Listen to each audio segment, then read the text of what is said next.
Le ciel est gris, pourtant, il n'y a pas une goutte de pluie. Le sol, lui, est clair, bien trop clair. Quand on regarde de plus près, il s'effrite très facilement, un mauvais signe pour les cultures. Aujourd'hui, l'état de sécheresse est tellement important qu'il ne reste plus que le sable. Et dans le sable, il n'y a pas grand-chose qui pousse. Le manque de pluie a rendu ce champ très sec. Mais moi, je pense que la situation devient quand même inquiétante, voire catastrophique. Guy Leblond est céréalier.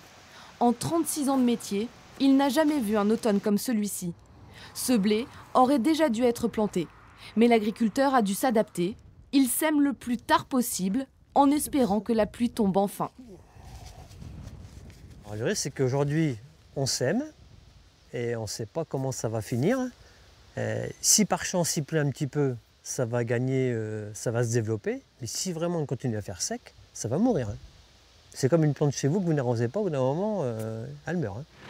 La sécheresse n'a pas seulement des conséquences sur les cultures. Le matériel agricole souffre aussi. Il s'abîme beaucoup plus vite. Si vous ne nettoyez pas, c'est du grain qui rentre dans le moteur et qui peut vous casser le moteur. C'est tellement fin qu'on n'arrive plus à filtrer. Et habituellement, les particules sont beaucoup plus grosses que ça. Mais là, c'est tellement fin que ça rentre partout. L'absence de pluie pourrait avoir de graves conséquences sur les récoltes. L'agriculteur consulte la météo chaque jour, en espérant que le vent tourne.